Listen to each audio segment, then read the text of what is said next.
particular portion would shift from being this dude, Young Thug, is in the apartment. We don't even know the context. We really even don't. We don't. But why wouldn't that be testimonial, that particular piece? Because that's what Pitts tells me I need to do, is that the courts have to be careful. Their primary purpose is shifted in such a manner as to render portions of the call testimonial in nature, and should selectively redact portions of the recording when that's the case. Because the entirety of the call remains the caller's effort to get the police. I disagree, because that's not what Pitts tells me I need to do. Your Honor, what I'm saying is that in Pitts, the person who called in Pitts, when she began to give, and just to say that when in Pitts, they began to speak information about the background. Plus, you didn't have a third party emissary. You had the actual person, or who was being perpetrated against, actually calling.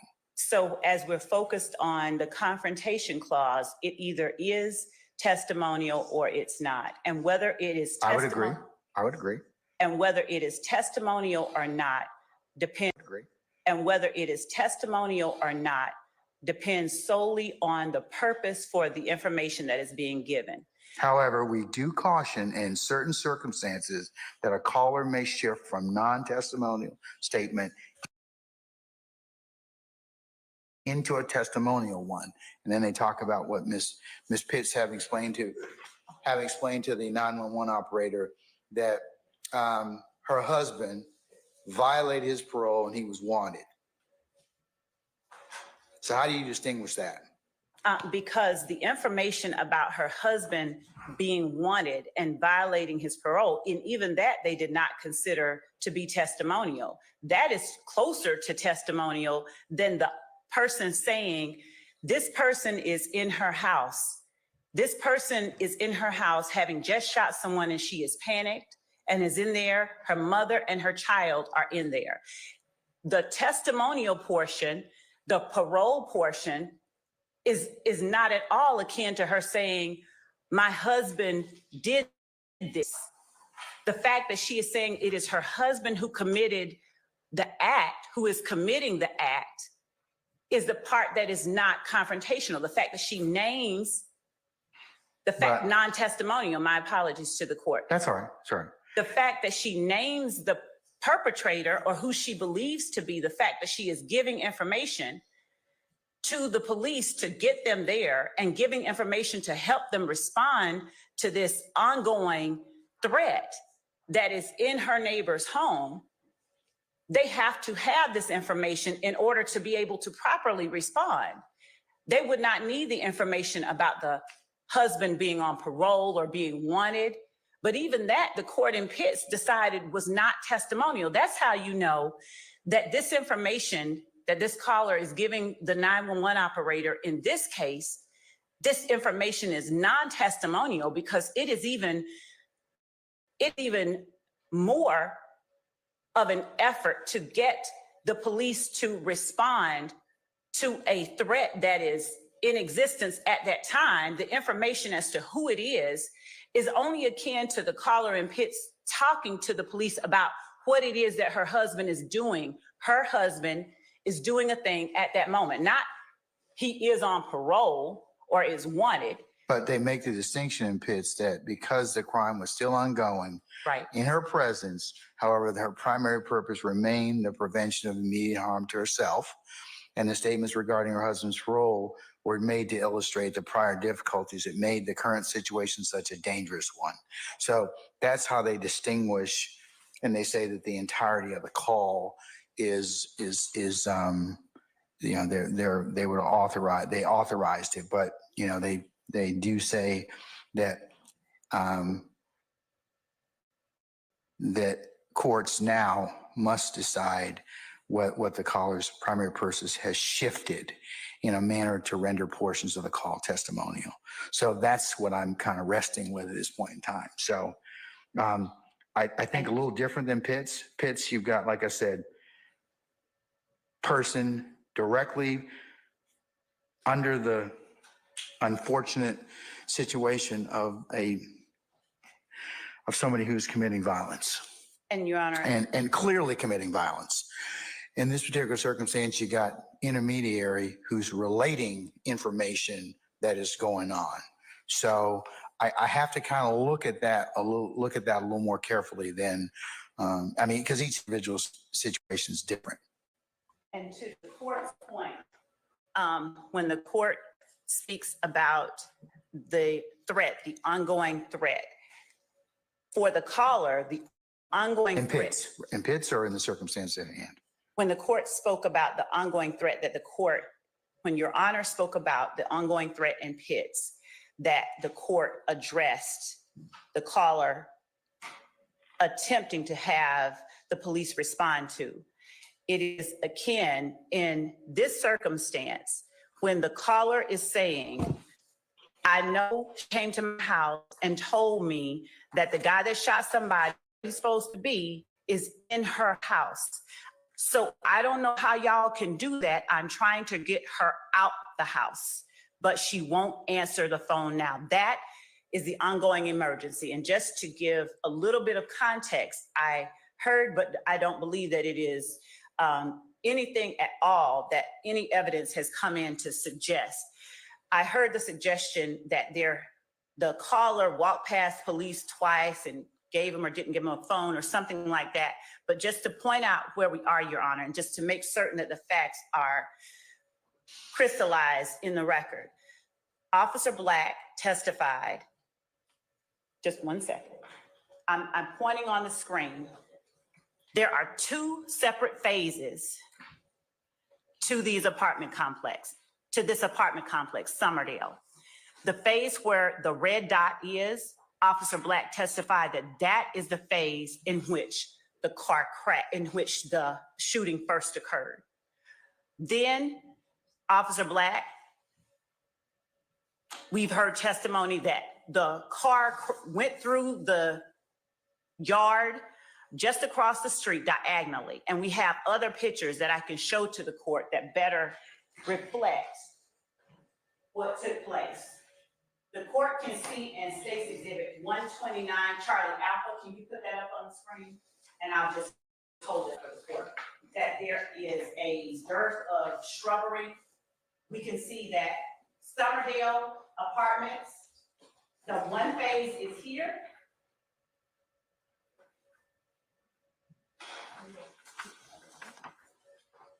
You can go ahead and keep the overview up. One phase of Summerdale is where in 129 Charlie Alpha, I'm holding up to the court. Are you gonna put, oh, here it is. Okay. It's still 150. Go ahead. I'll use 150 and then I'll go to 129 Charlie Alpha. If you would point on the screen, Mr. Atkins, to the first phase of Summerdale Commons, where the car and the shooting first took place. After the shooting took place, the car went across the road into the laundromat. After that, the occupants of the car, two of them jumped over a fence. One went left, which is the area where the arrow is, and one went right. And those trees, as Officer Black testified, there wasn't that much greenery. What it looked like is on 129, more like 129 Charlie Alpha. All right, let me see that one. 129. Can you put that on the screen?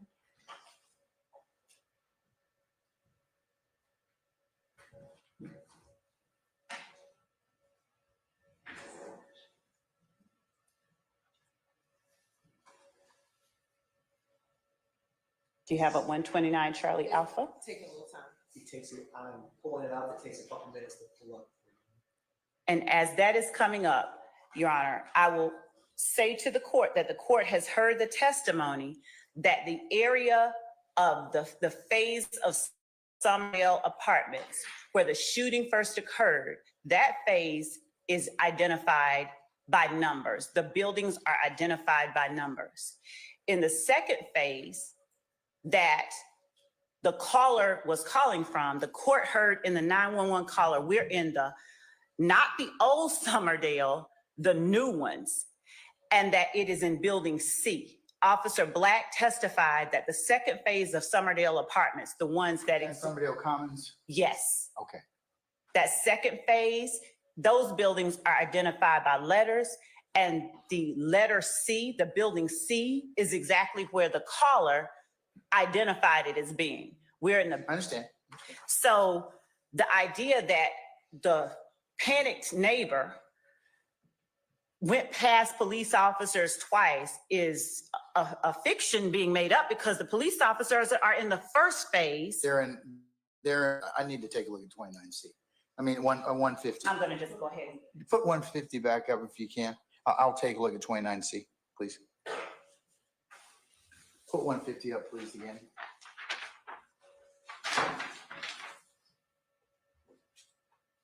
All right, so starts at Summerdale Apartments, and then it goes to Skyline Laundromat, and then two of the alleged suspects end up at Summerdale Commons. So One of them one is, you say, so the one that is in Summerdale Commons, that's where the 911 call is coming from? yes. So when she's saying police, or she's identifying police, where are those police? Do we know? The police, the evidence that we have is that the police, they were in the first phase of Summerdale Apartments. And they are also down at the laundromat, because remember, that's where Yes. Adrian Bean gets hit. I don't know that yet, but, okay, I don't know that yet, so. But Right, the name, well, we'll say one of the people in the car gets hit. That's what the testimony has been so far. I haven't heard that, so, but anyways, of note to me,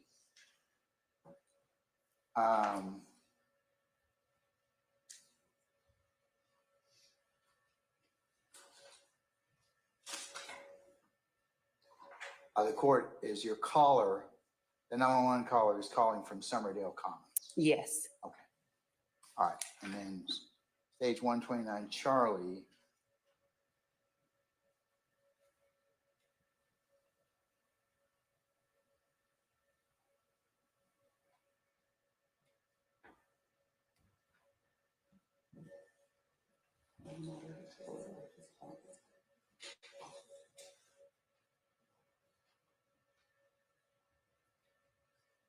Charlie Alpha, I should say.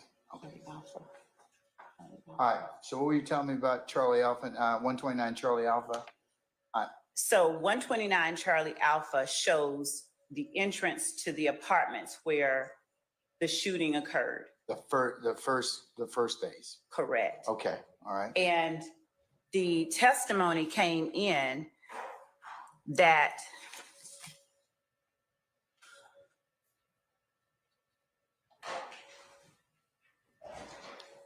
in 129 Charlie, I'll refer to the one on the screen since we don't have 129 Charlie Alpha up. I have it in front of me though. Okay, Alpha is the one she drew on. So if the court comes out of the phase one and turns to the left, the court will be going towards the laundromat. The testimony came in On the left or the right? So in the one you have of Charlie, on where the arrow where is. the red car is, Yes. that's where the laundromat is. Yes, I understand. Okay. That's not that far down the road. correct. And then if you turn to the right, or the other way, if you go up the other direction, is where the second phase of Summerdale. So the Summerdale Commons is. Yes, Okay. All right. yes. And in telling the 911 operator, I'm trying to get her out the house, she won't answer her phone. We don't know where she went, what has happened to her. The information that they're given is to inform the police. This is about someone who is alleged to have shot someone. And what the court has heard is that 2 people were shot, 2 people were bleeding. We have blood. We have that a shooting has occurred. And all that this person, this caller is doing is trying to relay the information that will get the police to respond immediately. Come now, this person here, the information, the excited utterance that my neighbor gave me is that somebody named Young Thug, or whoever that's supposed to be, shot somebody and he is in her house. That is the excited utterance that I perceived. My present sense impression was her giving me this excited utterance. Now I am trying to get her out of the house and she will not answer her phone. That is non-testimonial. It will not be error for the court to admit this. Well, I say that Mr. Steele indicated that the problematic issue is the naming of the particular individual. And that would be akin to a 911 caller saying, my husband did this, or the gunman did that. They have to give some information to help the police address what she perceives. That would be if she was actually making the call. You don't have her making the call. You have her communicating that through a third party. Correct. But again, we're in the testimonial versus non-testimonial portion. I have to decide that. Correct. And her purpose for giving the call, and all that this paragraph where it says unknown female, all that paragraph is trying to get, she even ends that portion of her commentary. I am trying to get her out the house. That is the ongoing emergency. The circumstances surrounding, she doesn't know about. All she knows is that this person allegedly shot somebody and is now in her house. In other words, he's dangerous. Perhaps he has a gun. The circumstances the court is aware of that she didn't have is all the testimony that the court has heard. And from understanding the court's instruction and directive, the last time when I stated to the court, I came and I said, the court will hear the circumstances surrounding that call. And that's been presented. I understand that. I just have to kind of, in order to make the best decision, I have to follow what Pitts tells me. And that would be, I've got to be able to parse out these particular statements. Do you have any other case law which would indicate, or this parsing that Mr. Steele mentioned? Yes, Your Honor. So in Carter versus the state, 315, Georgia, 214, where the Georgia Supreme Court addresses the confrontation clause specifically at 221, page 221, the court says. You give me a second, I got to get to Westlaw, so. Yes. May I tell counsel for the defense what it is? Yes, I think it's, I just lost it here. Carter versus the state.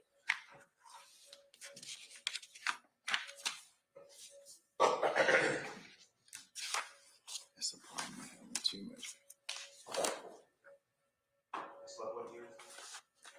It's Carter, and it's 315 Georgia, 214 at 221. Oh, there it is. 2022.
Okay, I'm looking at Carter. All right, I've read the portion of the opinion under B confrontation clause. So Yes, Your Honor. And I so, understand. so that is what we are saying here. The non-testimonial statements, as the court said in Carter, non-testimonial statements include statements made to law enforcement that are intended to describe current circumstances that require the immediate police action. And that is exactly what she's doing. I would agree with that. I have no disagreement. But And- the statement itself would be testimonial. So the statement itself, the court in this particular case, the court said, if its primary purpose, it is only testimonial if its primary purpose is to establish evidence that could be used in a future prosecution. And Carter, just above page 223, so 222, here the trial court did not commit error, much less plain error, by admitting Mann's statements into evidence, as her statements are non-testimonial and therefore do not trigger the protections of the confrontation clause. Rather, the record shows that Mann specifically requested that Carter not contact law enforcement because she did not want to incriminate appellant. Our 911 caller wanted to remain anonymous. She said, I don't want to get anybody in trouble. I don't want to get myself in trouble. In Carter, the court said, Mann's statement to Fox, indicating that if anything ever happened to you, appellant did it. And here she is naming the person, just like that panicked neighbor did. She named the person. If anything ever happens to me, Carter did it. I still think you got to look at this from the standpoint of you got a third party that is communicating this particular statement. And in this case, Fox is the one communicating Mann's statement. Fox is the one that said, Mann told me if anything ever happens to me, Carter did it. And in our case, we have a 911 caller saying, my panicked neighbor told me Thug is in her house.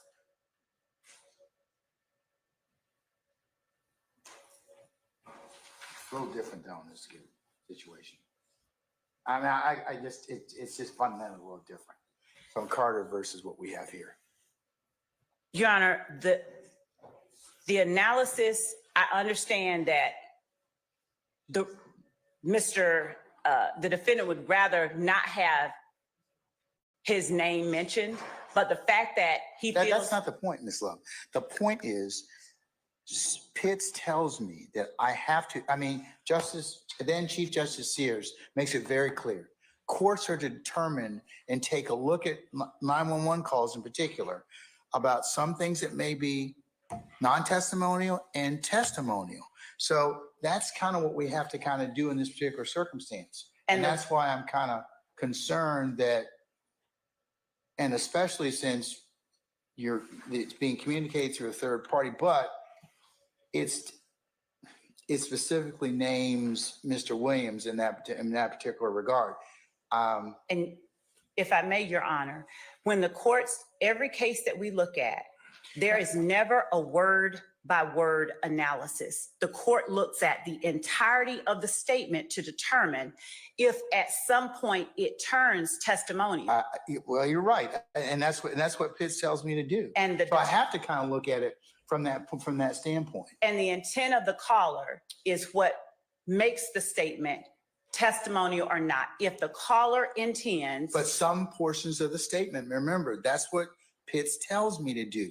I have to look at whether or not some parts of that statement are testimonial. Right. So and that's kind of that's what Pitts directs me to do. And it's only testimonial, Your Honor, if its primary purpose is to establish evidence that could be used at a future trial, in a future prosecution. Well, I would think that naming a potential suspect would be evidence useful in a prior trial. And I know you're shaking your head over Miss Hilton, but that's, No. I'm sorry, okay? That's just the facts.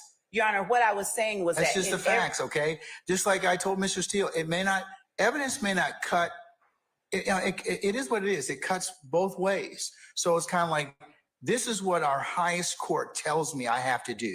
Now, you all may disagree or not like it, but that's what I got to do. I agree with Your Honor, absolutely. And all that I'm saying, Your Honor, is that every single case that we have regarding the confrontation clause, in every one of them, a person is named. The person is named that is alleged to have done the thing that is causing them to make the statement. It depends. Like I said, it depends on, you have to look at, Crawford tells us in his progeny and even in our jurisdiction in Georgia, you have to look at the primary purpose of the call. Was it testimonial in nature? Was it made for the purpose of gathering criminal or fostering for use for trial or for potential criminal prosecution? There are certain exceptions to it, and the emergency situation is one. But even with the emergency situation, Pitts tells me, got to look at whether or not some of those particular statements are in fact testimonial. So even if I believe, first I got to decide whether or not it's testimonial or not. And even if I decide it is non-testimonial, it's an emergency, then some of then I have to look at, and Pitts directs me, I got to look at very carefully whether or not some of those statements are in fact maybe non-testimonial, maybe testimonial in nature. So that's what I'm required to do. And Your Honor, we are looking at a caller who's describing and trying to get the police to respond, even when the 911 operator is asking her who was shot. In other words, she's telling her, I need you to come. I'm not sure what the apartment is. She's in building C when you're coming around through the gates. The 911 operator is trying to get information about the shooting because she said that shot somebody, like has already shot somebody. 911 operator trying to get information about the shooting. She's saying, I promise you, I can't tell you all that. I ain't trying to talk to you about that. I ain't trying to give you anything for your evidence for your prosecution about no shooting. I'm telling you that the guy that shot somebody, Young Thug, is in my neighbor's house. And I'm trying to get her out the house and she won't answer her phone. So it's not about who got shot or who he is alleged to have shot. It's about he's in her house now. This man, potentially armed, is now in her house. The reason that it is important that she names him and that she says who he is and what he does is twofold. So just with the information that the court has already heard, the court already knows background, but just for future purposes, there is an accomplice statement that we intend to have presented as evidence that I will state in my place that one accomplice ran one way and Thug ran in the opposite direction. And that opposite direction is exactly where this caller is calling from. I should have followed Thug. I should have went left. I went right, or I went to the left and he went to the right. I should have followed Thug. And then here we have this caller saying, I ain't trying to talk about this shooting over here. I'm trying to tell you that this man that just shot somebody, Thug, is in her house. And I need you to come and get her out because her mom and her baby are in that house. Okay. And Your Honor, that's the reason those circumstances, that information, the caller's words, her purpose that she reveals. When she tells the 911 operator, I can't tell you all that. I don't know. I don't know who got shot. I don't want to talk to you about that. The only thing I want to talk to you about is the reason I'm calling, because Thug is in my neighbor's house and she's panicked. Just as if the court is going to go, if Your Honor was going to go and respond to someone, you'd want to know who it is and what it is you're walking into. You'd want to know if your neighbor came to you and said that somebody is in our neighbor's house, you'd want to know, is he armed? Who is it?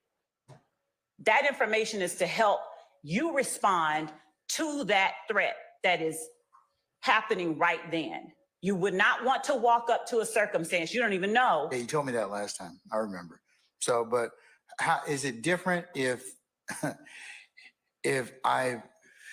if the person is directly communicating the information to me, or am I getting it through somebody else? Your Honor, that part, it is not different for the confrontation clause analysis. That part remains the same. Its purpose remains the same. When you get into who said what, that's the hearsay within hearsay, and both of those statements fall under 24-805 to an exception. And the court analyzed it exactly correctly when the court said that's for the jury to determine, because Mr. Steele argues you don't know that that was actually true. The court analyzed it on point. The court said, well, you can argue that, and the jury can say, well, she says she don't know. I don't know, Young Thug. The jury can decide what portions, if any, of that 911 call. Well, we don't have a declarant. Our declarant's unknown. Our two declarants are unknown. And that is why, Your Honor, the whole purpose for exceptions for hearsay are to put forth things that are trustworthy. And hearsay within hearsay is not, it is absolutely admissible. And the court knows, I don't even have to say this, it is only for the purposes of the record, that these new evidence rules are rules of inclusion. So much so that the rules don't say it can be admitted if you have an exception. 24-805 specifically says hearsay included within hearsay shall not be excluded under the hearsay rule. Well, Ms. Love, I'll tell you, Spratling, which was decided in 2023, says if I don't make a proper analysis under Crawford, vacate and remand. So, And Your Honor, so I got to make sure I get it right, okay? and Your Honor, I'm with the court. I'm absolutely with the court, and I have an equal desire, if not greater, to make certain that it is right. And I would not argue fervently for this if it were wrong. All right, well, let me have 5 minutes, okay? I'm gonna take a break and.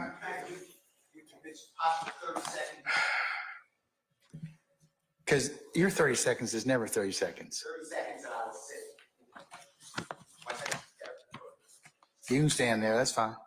I just want you to. Go ahead.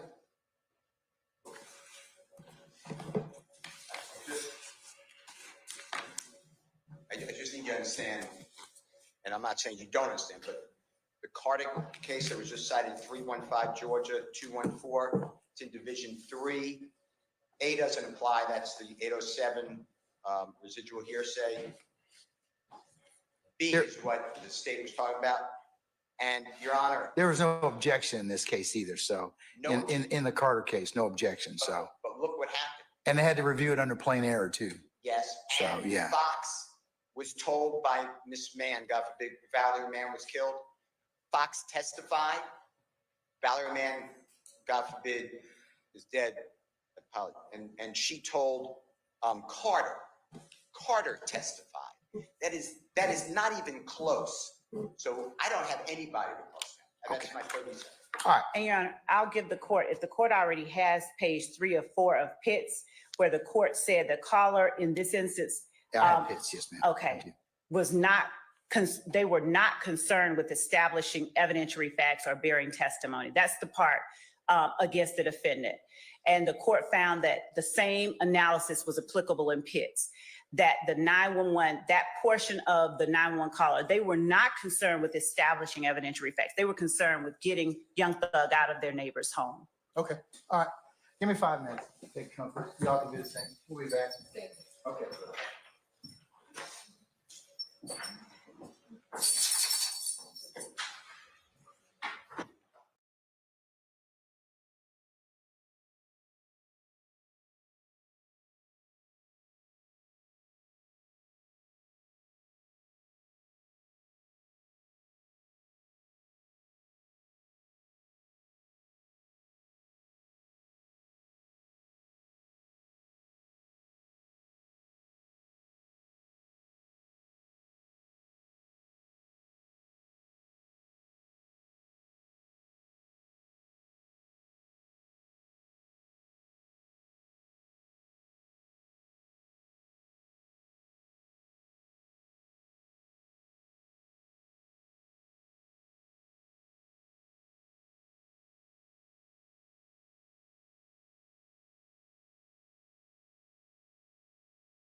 Okay, the court's had an opportunity to take a look at and consider Mr. Williams' motion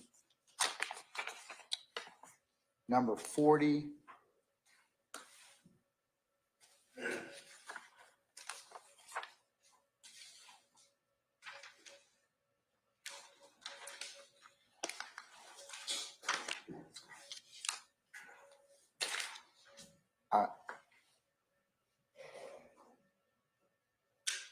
And in respect to that, has considered the testimony as it relates to a phone conversation with a 911 operator on September the 11th of 2013.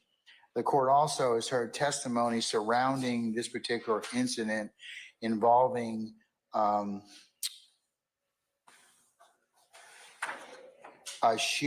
purported shooting at the Summerdale Apartments, Summerdale Commons, as well as a laundromat that is in the vicinity where a car crashed into a laundromat.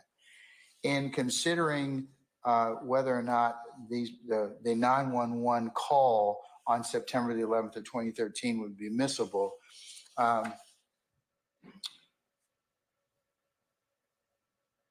I'll note that we have an unknown female who's relating statements from another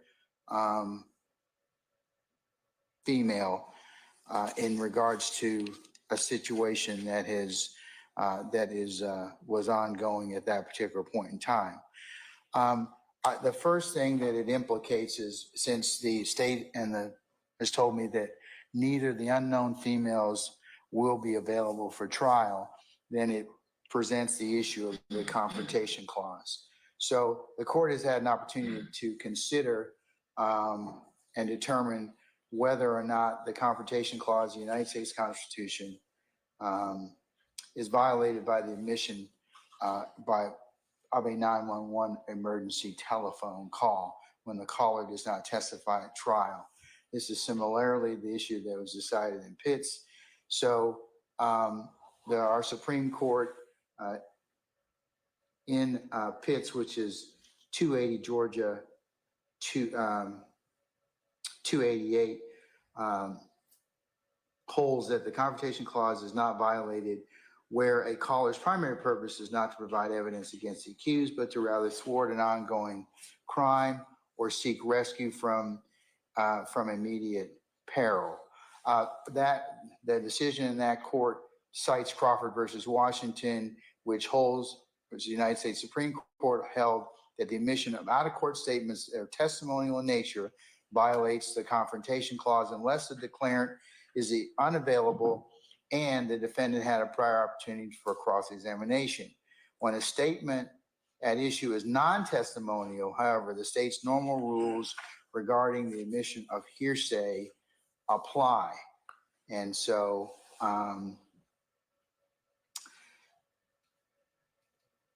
some courts, it was a discussion of the court in Pitts, that some courts delineate that 911 calls are totally for the purposes are testimonial because it involves a statement to a government officer.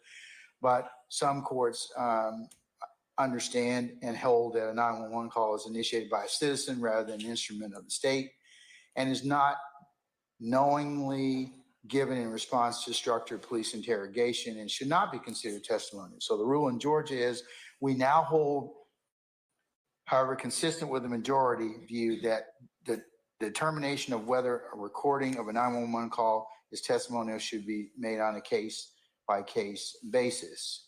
So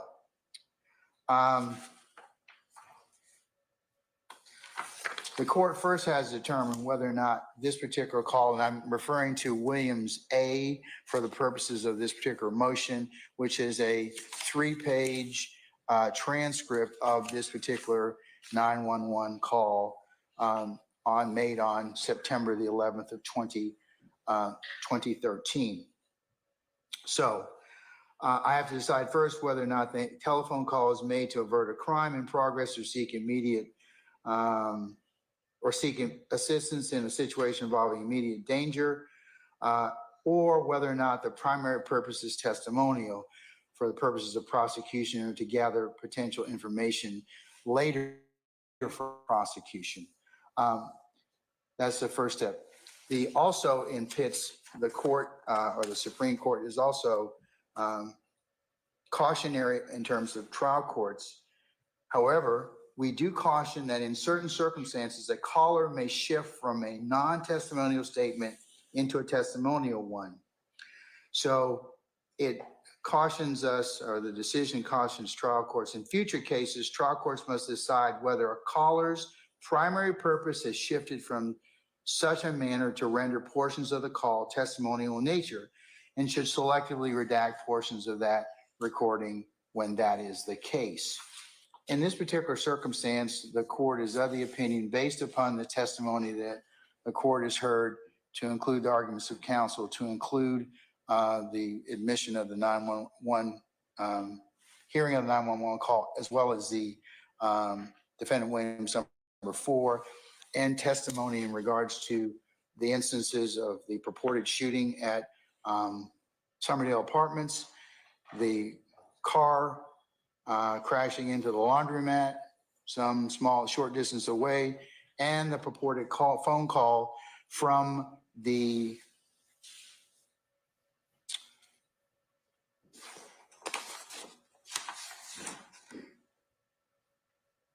Summerdale Commons. The court is of the opinion that the primary purpose of the call was not for the purposes of prosecution, but more so for the purposes of relating an emergency situation. So the call itself, I'm going to admit, or is admit for those purposes and for the jury's consideration. However, going further, as Pitts directs me to do so, I will order that the portion of the call and or transcript that starts at unknown female, "I have no idea, baby. I promise you, I can't tell you all that I don't know. Only thing I know is that she came running. She came to my house." It'll stop there. It will pick up, "The guy is in her house." So I don't know how you all can do that. I'm going to try and get her out of the house, but she won't answer the phone right now. The particular part that I will excise will be starting at Ann told me that the guy that shot someone named Young Thug or whoever that's supposed to be shot someone. I will excise those out as those are testimonial in nature, and the court will so the entire paragraph will read, "I have no idea, baby. I promise you, I can't tell you all that I don't know. Only thing I know is she came running. She came to my house. The guy is in her house. So I don't know how you all can do that. I'm trying to get her out of the house, but she won't answer her phone now." Everything else in the transcript of that call is admissible as it would relate to an emergency situation. So for those reasons, that's the court's ruling. So State, if you'll prepare the exhibits accordingly, that will. When the court referenced the 911 call, did the court mean the actual call itself as opposed to the transcript? Whatever you decide to play needs to be redacted. Yes, Your Honor. Okay. So if you're going to play the 911 call, you need to redact it consistent with my order. Okay. Yes, Your Honor. And or the transcript. Well, we wouldn't introduce a transcript as evidence. We would be playing the. But if you decide that you want to use the transcript as a memory, as a facilitation device at later, then you would need to, that would need to match.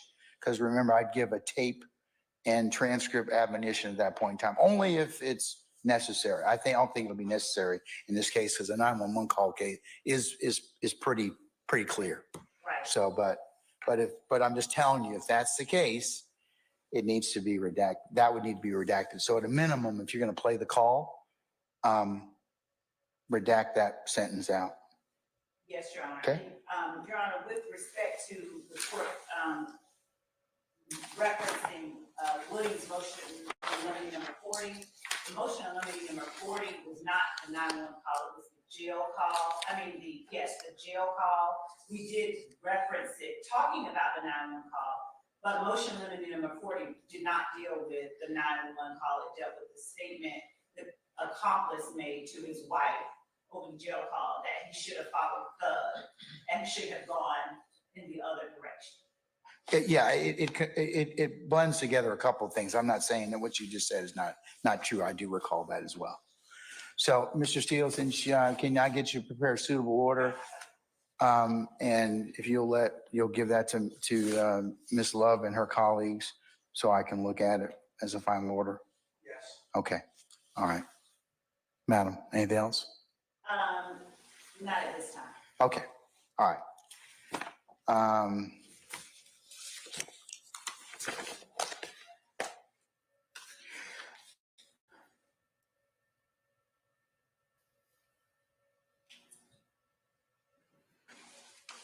Okay, can we talk about Defendant Williams' motion limiting number 38? That's the discovery, and I think that is, no, I'm sorry. That's regards to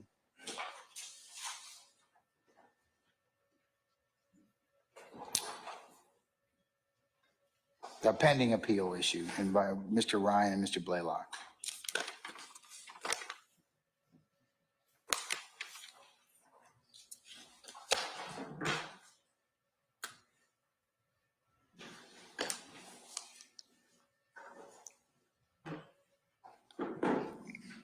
Your Honor, I have cited two cases, Gibson, GIBSON versus State, 288 Georgia, 617, it's in Division 2, as well as State versus Clements, CAMENTS, that is 289 Georgia, 640, it's in Division 4.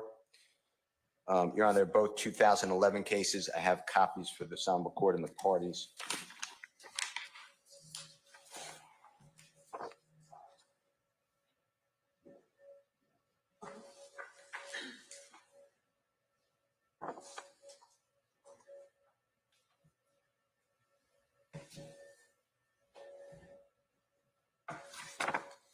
Your Honor, may I approach?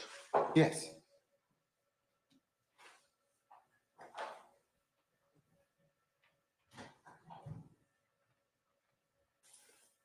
Hey, Chris, let me give you that back.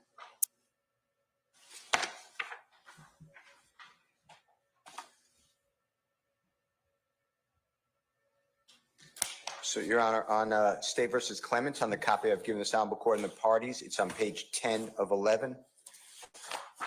And our Supreme Court on the right-hand side, the indented paragraph, the beginning, it reads, the Supreme Court has repeatedly held references should not be made to reviewing courts by court or counsel except to cite their decisions. And then in Gibson versus State, Your Honor, in the copy I've given the Honorable Court and the parties, it's on page 3 of 11 on the left-hand side. 9 lines up from the bottom, not including the footnote to the right side. It reads, our highest court wrote, based upon these reasons, as well as the rule that courts should not reference appellate courts except to cite the decisions, we held that the trial court statements to be reversible error. And then on the page 3 on the right-hand side, Your Honor, right column, in the first full paragraph, 8 lines down, the Supreme Court explains, and it's in the middle sentence, but the right-hand side, the last word, it says, and lessen the jury's sense of responsibility for the verdict. So the whole point I'm trying to make is the state, you've already ruled on it. Don't mention that I represent Mr. Blaylock. Don't mention I've represented anybody until this Honorable Court first weighs on it. But in the opening statement, the court may remember the state had a PowerPoint where they said that I represent Mr. Blaylock on appeal. And all I'm trying to do is for anybody, it's not just Mr. Blaylock, but Mr. Ryan is on trial with us and it affects us. He is currently on a motion for new trial. I don't know how the state intends to handle it. I've spoken with the Honorable Miss D. Williams, who is able to join this motion and cite her claim.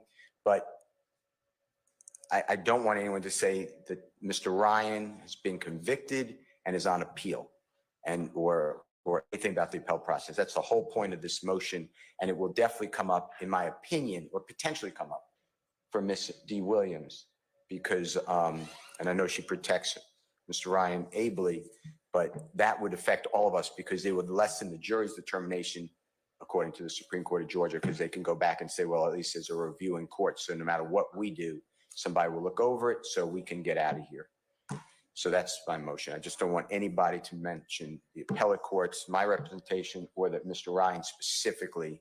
And I don't believe anyone else in our case that I know, but I may be wrong, but I don't know anyone else who has a pending appeal, but I mean, who's indicted, but I could be wrong, but that's my issue. Okay, all right, but that was made during opening statement. I don't think it's been made any other No, place, I correct? wouldn't think that that would come up again after the court's denial of my motion for mistrial. Okay, But you made it clear. all right, okay. All right, State, anything? Your Honor, not at this time. If the matter comes up again, we'll address it with the court before mentioning anything like that. Okay, all right, because it does both, in fact, State versus Clemens mentions that every reference to an appellate courts during a trial is reversible error. So, and then of course I have, but yeah, as I mentioned earlier, As we stated, there may be. if it comes up, I need to hear about it during your case in chief. I definitely want to, before it comes out or is elicited from any witness, I would need to, I want to review that because the appellate courts are pretty clear. I mean, I think in Clemens, that's what was mentioned, and also in Gibson, in terms of just, I think the court instructed on something and the appellate court said, no, that's not, can't do that.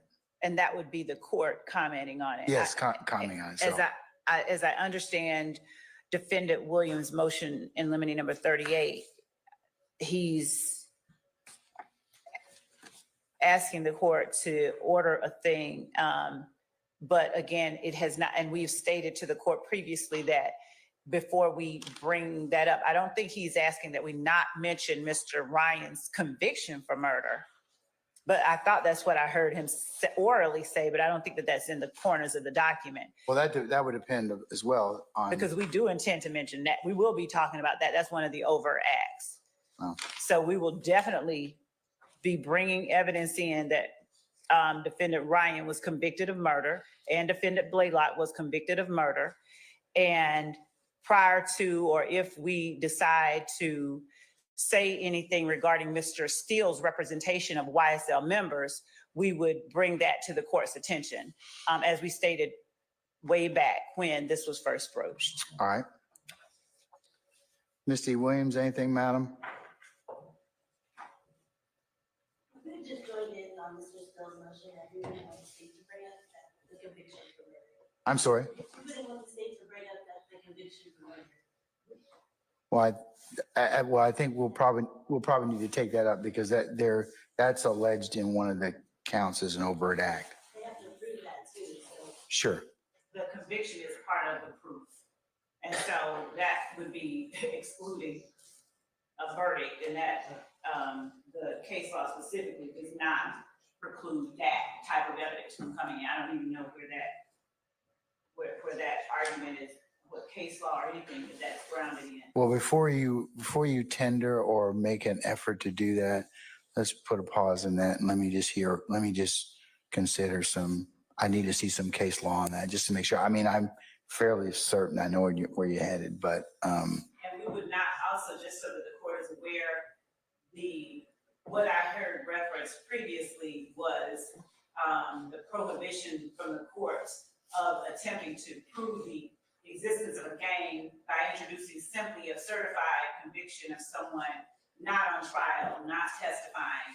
And that is not at all what we would be doing. We would be putting up evidence of the murder itself, evidence of what Defendant Ryan said after the murder regarding YSL, evidence of what Defendant Blaylock did regarding YSL and what he said, slime over sluts, and defendant Ryan saying, I bet YSL make the news.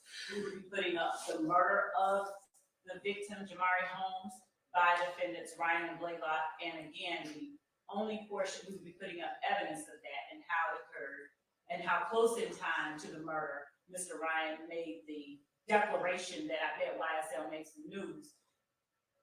We would pause, I suppose, if that's what the court is saying, prior to tendering the certified conviction of defendants Ryan and Blaylock.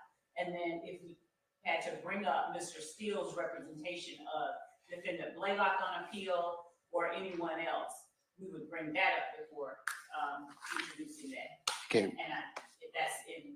Yes, ma'am. Okay. All right. Okay. Who are you? You just kind of got up and just kind of, you know, lurked your way toward the front or something like that? Okay. All right. So how are you asserting yourself into it? I think I need to, on behalf of Mr. Stillwell, we are, and I know that we said we're going to perhaps put a pin in it, but I want to make this very clear. On behalf of Mr. Stillwell, and I think probably on behalf of other defendants as well, we are objecting under the Jefferson case to informing the jury of another jury's determination of guilt versus innocence of Mr. Blaylock or Mr. Ryan.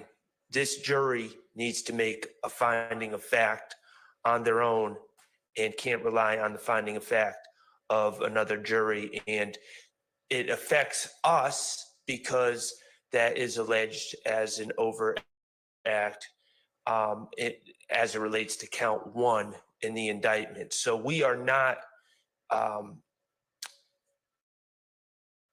acquiescing to any belief that this jury can rely on the findings of another jury to. I understand that. That's why they're going to put all the proof in front of them. And, Right. So, but whether or not the conviction itself. Well, if we're putting I'm sorry, Your Honor, but if we're putting the proof in front of the jury, then they make that determination whether it's been proven. I don't know why we would present in front of them. Why would we present the proof in front of them? Because it's part of the overt act.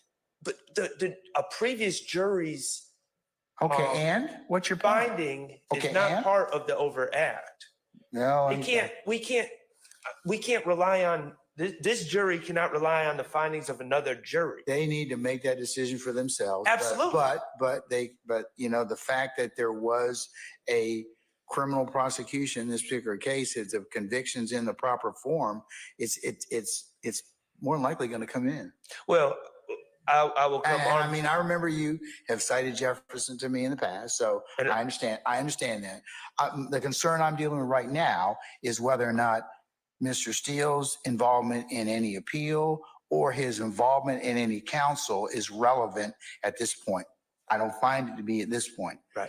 So, but I will take a pause before they introduce anything about a conviction that was had, but just to make sure. Yes, sir. Okay? Okay, thank you. All right. Okay. All right, what about Mr. Williams, 39?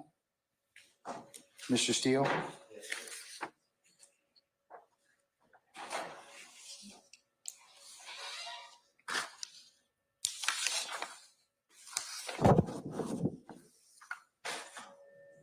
And I believe that involves victim impact evidence? Yes, sir. That's right. All right. And the life of Mr. Thomas.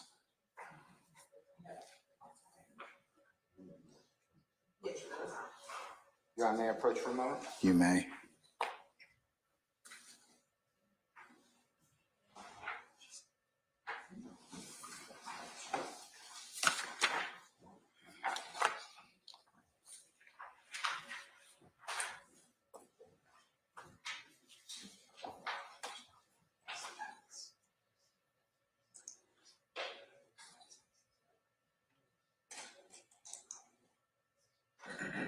Your Honor, I have a good faith belief that there will be people, and I'll just specify Mr. Donovan Thomas family members have been announced here on the witness list, and the court, this honorable court, excluded them under the victim rights bill from the rule of sequestration, or parts of them, parts of that family.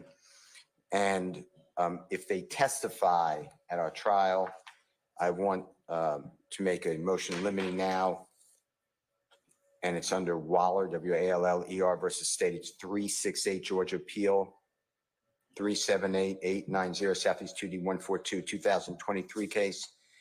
Your Honor, the copy I've given this honorable court and the parties, it's in Division 2. It's on page 4 of 7. On the left-hand side, the last full paragraph, the court wrote,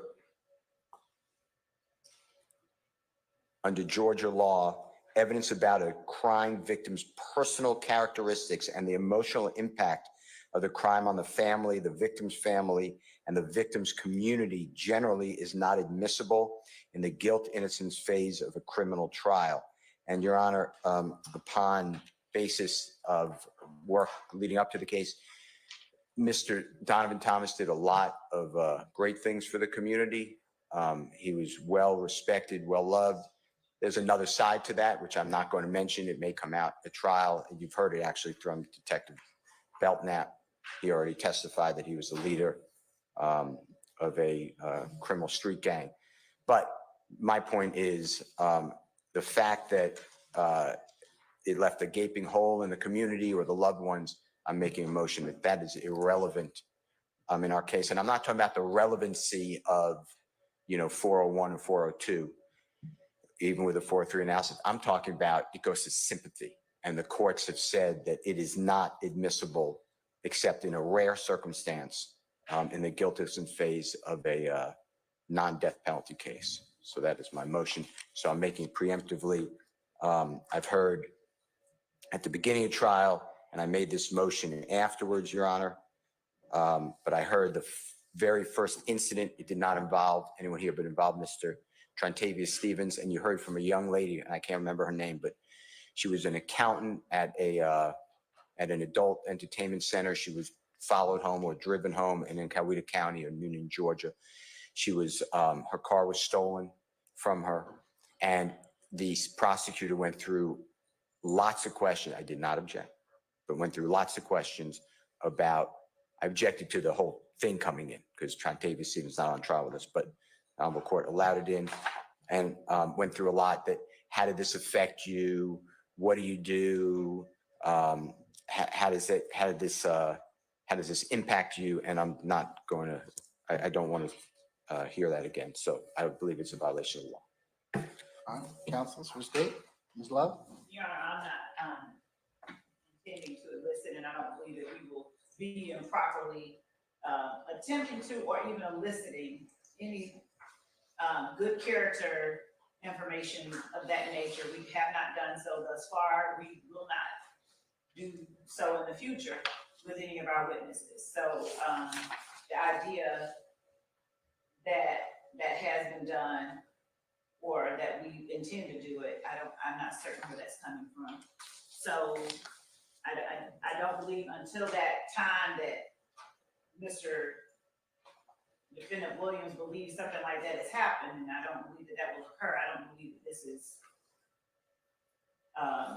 anything right or any ruling, but we know the rules of evidence and we know what we are supposed to and not supposed to introduce. So we won't be eliciting any inadmissible and impermissible. Victim impact evidence. Right. All right, well, I'll grant it to the extent that it's not relevant at this point in time, but, if appropriate, later, if in fact a jury returns a verdict, then I can deal with it at that point in time, okay? And there was one other thing co-counsel reminded me to bring to the court's attention.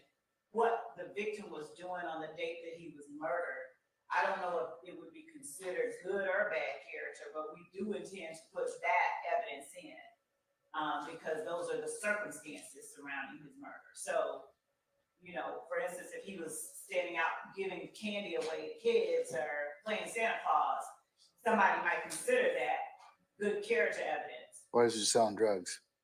Or if he was selling drugs, they might consider that, but the point is that what was happening that day, and he was not, but if that were happening, those are the circumstances surrounding his death, and we would certainly be looking to, get in, or if he was paying for children's haircuts, things like that, we would be putting that, get that. Well, that would depend upon what you present in that respect. Right. Okay, all right.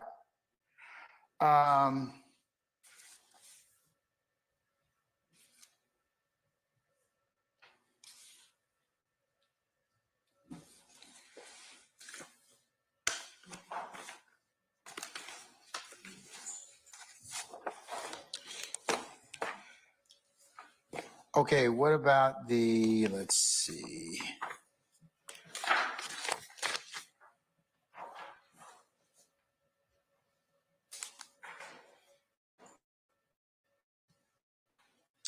I have motion limiting number 41, Mr. Steele.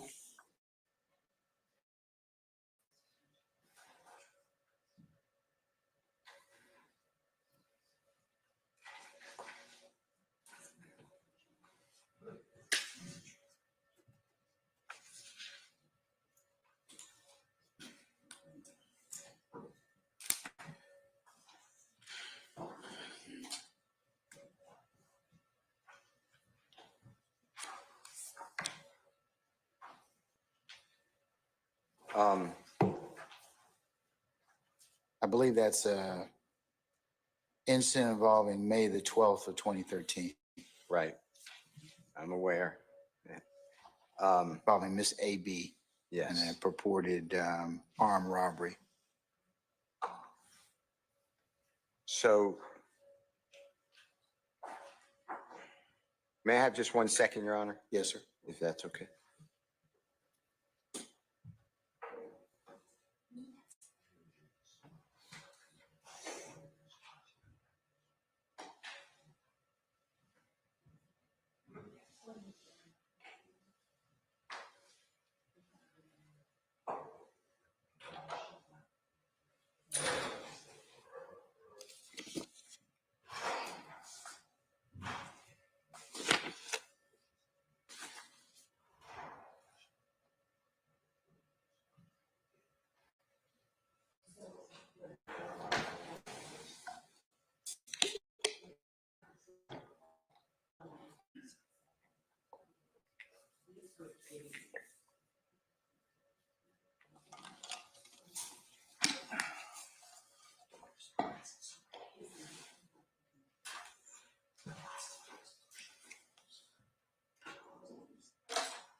I apologize, Your Honor. That's okay.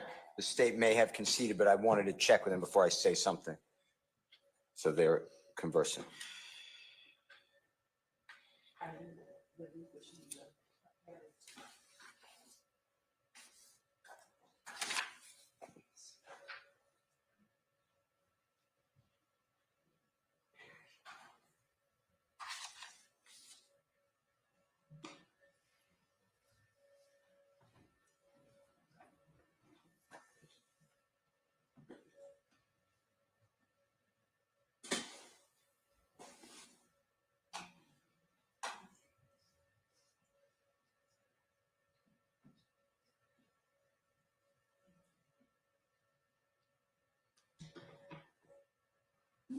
Excuse me.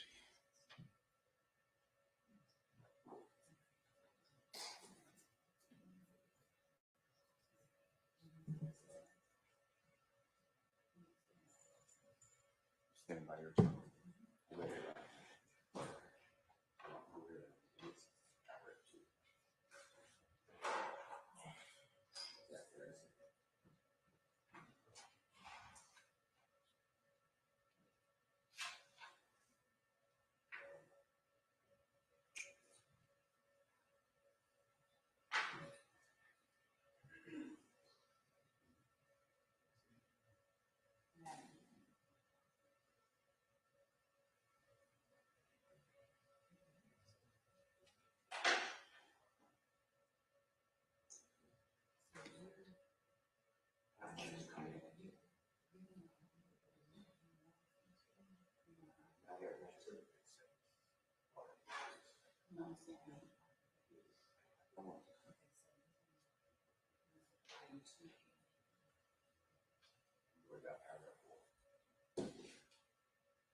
Okay, thank you, Your Honor.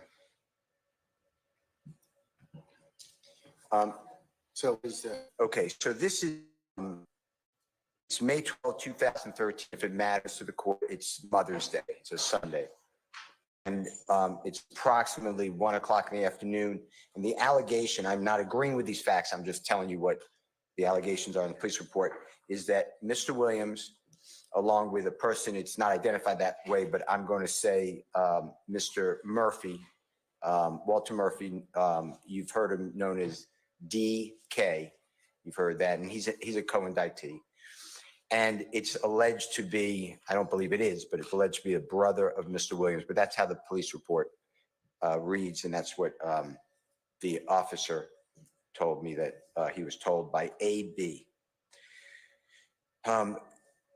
AB says that there's a knock on her door. She's with her young child, infant child, opens the door, recognizes Mr. Williams. Mr. Williams, she says, is friends with her significant other. His name has come up in this trial. You may remember him. His name is currently escaping my mind, but he's known as Ola Playa, Playa. Yes, that's right. Micah Anderson is the name. He's come up earlier, Your Honor, on some of the recordings, music recordings that the state introduced, and we cross-examined. Supposedly, AB turns her back. She's holding her child. She's, I believe, cooking, goes into her apartment. She says there's a gun at her face or back of her head. She turns around. $400 in U.S. currency, she alleges, is taken. Her wallet is taken. Jewelry is taken. Her bag, which contains her baby products, is taken, and her gun. She says that Mr. Murphy, who's known as DK, fires a round, a gunshot, into her wall of her apartment, and the perpetrators leave. She does not do anything that day. Meaning, when I say that, there's no call to the police. She states that upon the next day, her house is it's an apartment. It's a connected apartment. It has bullet holes in it. The house now, and there's bullet holes in the exterior and through the window of her apartment. She states that the next day, so it's going to be that Monday, she walks to the police department and tells the officer what I just told you. That's basically the police report. The officers drive her back to the apartment. She states that a neighbor told her that during the night, the people came back and shot up her apartment. I believe the state will, that's what I was conferring. They wrote a written response that I read. They're conceding that that cannot come into evidence who shot up the apartment because the neighbor is unknown. It was said to the police officer, it's confrontation clause and hearsay. I know you know all that. I believe they're conceding that. If they change their opinion, then they said they'll speak for themselves. But so I think that's part of my motion in paragraph 4. And there's supposedly also a child who talked directly to the officer. The officer told me that he does not remember that child's name. It's in the report, has no idea who the child is. And the child supposedly saw a person shoot around in the apartment. So I think the state is conceding that as well. But I'm asking you to exclude, this is not charged conduct. This is outside of the indictment. I received no notice of it. When I say that, I mean, I received no 404B notice. The state's response says that they don't have to give notice because it's intrinsic. That's the state's position, that this is an intrinsic act. And I agree that if it's an intrinsic act, it does not have to get noticed because it can't be separated from the controversy that's on trial. It is needed to explain the conduct, or it's so intrinsically intertwined with our trial that it cannot be separated. I don't believe that this is intrinsic act evidence. The reason for that is threefold, Your Honor. The first one is the allegation is that Mr. Williams and the two other people are supposed to, and this is not my rendition, I'm just saying what I believe the state, I'm giving it to the state. I think we covered this earlier. I want to say in November. And I think that, are we going to have her testify, AB? Yeah, the state said that they gave us a notice that she's coming either next or two Okay, positions so down. if you interview her, I- would that change part of this? I mean, it certainly the second portion of you place being shot up or whatever else, but I think I've kind of. you satisfied the notice of I can interview her. Your Honorable Court put down its gavel and the state came through, provided me contact information. That is not the issue. I'm now saying I don't want this other act evidence to come in. And I don't believe it's intrinsically entwined and it needs to complete the story because the state has 191 acts total. Those all do not involve Mr. Williams, but they have a total of 191 acts. At some point, they don't need more acts. This is under 403 analysis, Your Honor, as well, because the prosecutorial need for this evidence is so small. If they can't prove this case, and I'm referring specifically to the RICO conspiracy count, which is count one, and that's what they're claiming is part of the intrinsic act that this gang, quote unquote, these YSL members go and they commit robberies, armed robberies. They're introducing, because I'm looking at the transcript from that hearing, Ms. Love tells me they're going to introduce it a 404B proffer. Well, they changed. So I don't want to, it's not 404B, I don't believe. I think they're saying, and they could tell me if I'm wrong, but I don't believe, I got no notice of 404B. Is it going for state of mind? Is it going for plan? Is it going for knowledge? They blew the statute, but I believe that, to be fair, I believe that the state's response, which came recently, says it's intrinsic. So they don't need to put me on 404B notice. But intrinsic act evidence still has to be intrinsic. And there is no reason that I could see why we need the fact that an independent supposed armed robbery occurred on May 12th. This is not part of anything significant in the indictment. It is not an indicted conduct. Mr. Williams never arrested. Mr. Murphy was never arrested. The supposed brother, who I'm telling the court, it's not the brother, but regardless, that's how it's written in a report, was never arrested. The reason for that is this, Your Honor. I think this is important for the court. The police officer get this information, and they start calling AB, and AB will not respond to the police at all. And AB is deemed by police, it's in the report, that she has given false information to law enforcement. Okay, you're going to cross-examine about that, right? They're all coming. Okay, yeah, so. Except for what I told you about the child and the neighbor. Okay. AB, the police officer, the crime scene people are coming to court. I have the That's photo. part of why I deferred ruling on. So, okay, so it's still of your opinion that the subsequent shooting up of the apartment and this child's statement by the child, or are you asking to exclude those? Is that correct? Not the subsequent shooting, because that may be part of, why she went to the police. So that may be intrinsically intertwined. But the child statement, the neighbor's statement saying, I saw it happen, I can't cross them. The state's conceding it. It was said directly to the police officer. That was not an ongoing emergency. It was the day before. So yes, those are out. But I don't want the armed robbery to come in. That's my issue is I don't want AB to be able to testify that she was supposedly the victim on May 12th of 2013 because it's other act evidence. And I am claiming, I know what the state, I hope I articulate, the state has claimed not 404B, but it's intrinsic. I'm saying, how is this intrinsic? Is it part of count one? No, Is it an element of proof? no. It is. Which count?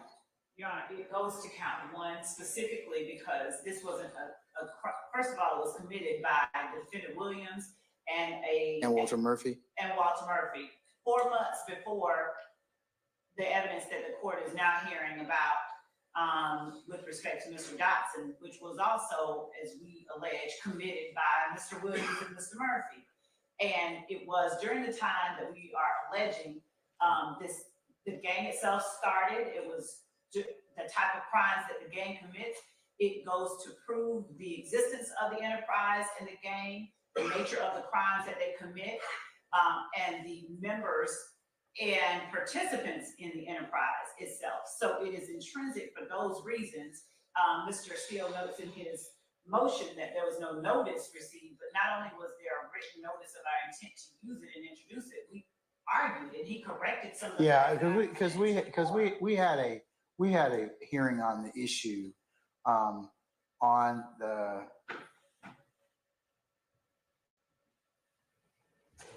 November the 21st of 2023.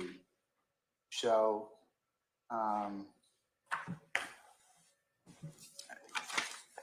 yeah, Mr. Steele, I think I'm in a position at this point in time to, now I've heard a little bit more testimony. If assuming the state can lay a predicate, it's probably going to come in. Well, okay, I mean, okay, how many more times does the state of Georgia need to show a relationship? They say 4 months before another act. You know, Mr. Williams not charged in overt act 5, 6, or 7, which is what they just referred to in September 11th, 2003. He's not even charged with that. That's other act conduct. How much of this do we need to absorb on our vessel before it starts sinking?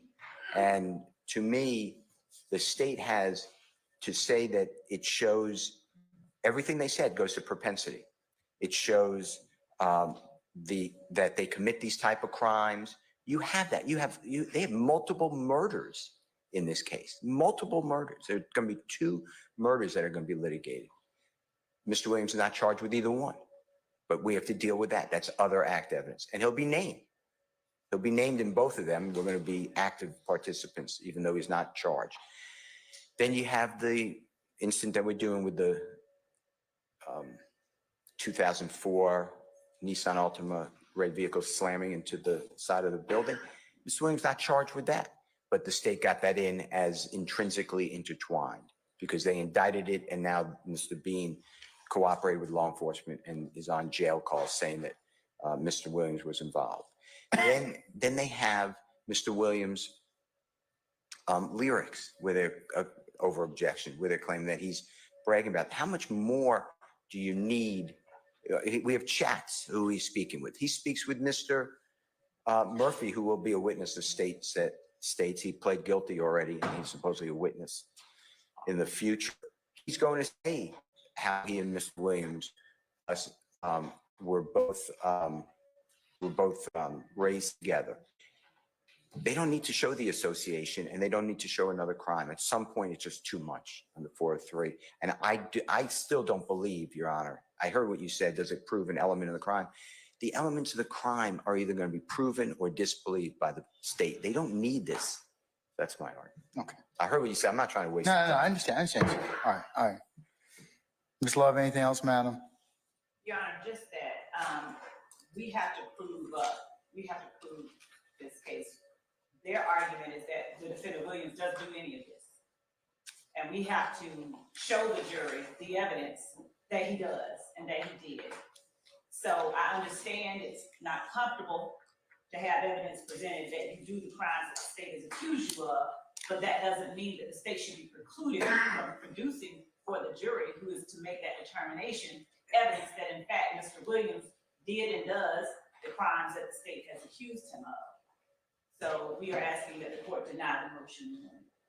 I'll deny Williams 41. Now, to the extent, are you still going to try and, or is the Mr. Steele's proffer that you're not going to get into what the child said or what was said about the shooting up of the apartment? He says the shooting up of the apartment may be relevant for other purposes, but the conversations. Right, precipitate. that precipitate those. You're not going to get into those. Right, so we would get into that it was shot up, and that's what precipitated her going to the police. All right, okay. But you're not going to say what was said, is that right? Or what the child said? Correct, what the child said, that's our intent, not to introduce what the child said, correct? Okay, Just the fact that she didn't initially go to the police after the robbery occurred, but when people came and shot up her house. She that's when went. She went to the okay. All right. All right, to that extent, I will deny Mr. Williams 41, but with that caveat in the sense of what will be admissible in regards to the incident of May 12th of 2013. And Your Honor, in relation to, just listening to the court's ruling there, in relation to what the court said about defendant Williams' motion on limine, we were talking about motion limine number 40, but we were talking about the 911 call. So the court's ruling was that it denied the motion to exclude the 911 call, but with the caveat that a portion of it was to be redacted. No, I agree. I'm gonna allow the 911 call Okay. with that caveat. Thank you. I am going to allow the 911 call because I find it to be an emergency. But I've redacted that particular portion that references that statement that's testimonial. So, Your Honor, would the court prefer that the state, since the defendant moved to exclude that call, would the court prefer that the state present to the court proposed order? You can submit one and show it to Mr. Steele, and I'll look at it. Okay. Yes, Your Honor. But that call, since it's going to come in, Has to be redacted. it needs to be redacted, and Mr. Steele needs to hear it, and it needs to comport with what I said. Okay. Yes, Your Honor. Okay. All right, folks, it's noon. Mr. Steele, we're going to table your motion to exclude or redact the conviction of Mr. Winfrey and the motion for notes and recordings from Mr. Wise. I'll take that up at another time. I think we've used our time for the morning as best we can. So, all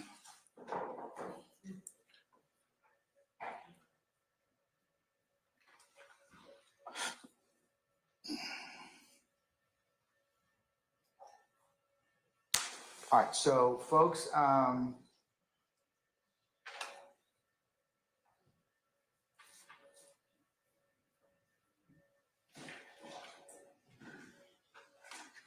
tomorrow, Wednesday, the 23rd, 1000 hours will start at 10:30. And our jurors will be here for that time. Anything else I need to be made aware of or ministerial in nature?